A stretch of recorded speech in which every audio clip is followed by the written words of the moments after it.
27, so I can't get terribly excited about what I saw. I want your feelings on what you witnessed down there in person in Houston.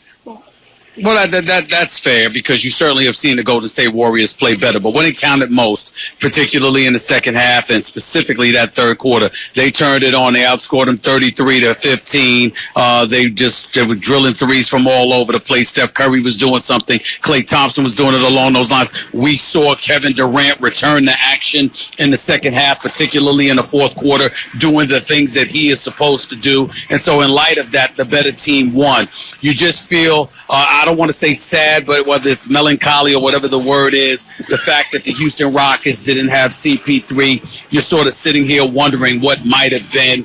They shot 7 of 44 from three-point range. Harden shot 2 of 13. Eric Gordon shot 2 of 12. Trevor Ariza gave you 41 minutes and didn't score a single point. Missed all 12 of his shots, all 9 of his three-pointers. With CP3 out, and James Harden having the responsibility he had, you simply cannot be that off kilter.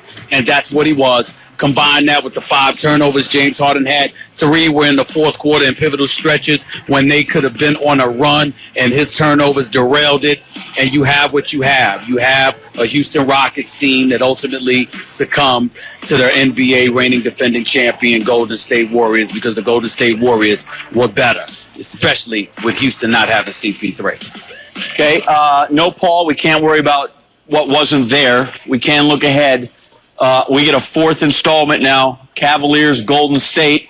I feel like I can get behind that, even though I've seen it before. Where are you on that series for the NBA championship? Well, I see a repeat of next year. Last year, rather. I see a 5-game series. I think that the greatness of LeBron James mandates that you show him the respect of giving him 1 game because he's so great and he's so phenomenal. He's the greatest player of this generation. You have to assume that somehow, some way, they can inspire you to get at least 1 game. I'd be shocked if Cleveland could deliver more than that, because if you couldn't deliver more than 1 game, having with Kyrie Irving as your sidekick last year, I don't know what you're going to do this go round. Certainly it's going to help to have Kevin Love out of concussion protocol. J.R. Smith and Jeff Green and others are going to have to step up.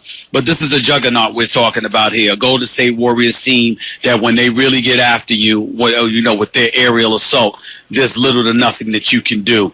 And I've seen nothing from the Cleveland Cavaliers that tells me they can deal with that.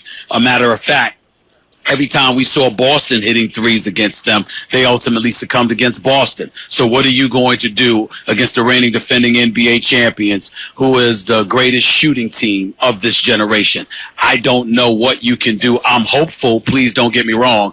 I just sincerely doubt that we're going to see anything differently than what we saw last year. Well, start by guarding up in the third quarter. I hope you didn't check out of your room in Golden State because you got to go right back there. We'll see you for that. We'll see you on First Take. We'll see you on the Scott Van Pelt News Hour. I just checked into a different hotel, that's all.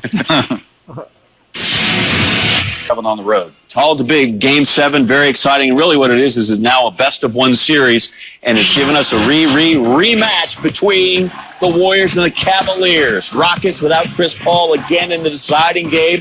Andre Iguodala out on the other side, but you still got plenty of guys that can play. Durant, Curry, Harden, you saw them all. 4 minutes into this game, 4 minutes in, Klay Thompson, that's foul number 3. You've been bad. Go to the bench and sit there and think about what you've done. Gets Harden, just comes in underneath him. So Thompson, 2 points, 3 fouls. You're going to have to sit it out. 3 minutes to play. Rockets lead by 2 there in the opening stanza. Harden right by Jordan Bell for the easy layup. Steve Kerr, not happy with the Phantom defense. Basically, he was not happy with any kind of the effort from his team, and he expressed that in that little interview between quarters. I saw one of the worst quarters of basketball we've ever played, and we're down 5 points. So we can get our act together, we'll be fine. Right.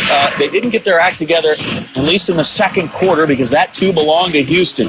Harden, perfect lob to Clint Capella. Thompson misses a free throw, played much of the second quarter in that foul trouble, but hung in there. Didn't do any further damage to Draymond Green with the loose ball. It's stolen by Harden. 10 steals in the first half for the Rockets. The nose is fine. He's a fighter. He's going to keep going for Harden. Rockets controlling the tempo and the pace in the second quarter. Another lead for Capella.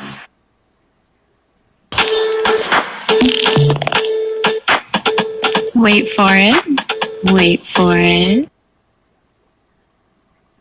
Capella in this game, 9 of 10 shooting, 20 points. He had 2 in game 6, 20 points in this one to go along with 9 rebounds. Tons of offensive boards in that first half as well. And then Tyus Edney. Oh, wait, no, my bad. That's our boy Eric Gordon going the length of the court for 2 at the end of the half. So Harden, Gordon, Capella, 44. The Rockets, 54 first half points. Third quarter, that is the Warriors' quarter. Come out, Durant hits that one. Durant again. And just like that, we're tied at 61. Why they play sloppy in the first half for Golden State, don't know, but they, whatever the speech is that Kerr gives them in the halftime locker room certainly works. Curry got that one on Ryan Anderson here, no relation, another 3, and Chris Paul on the bench.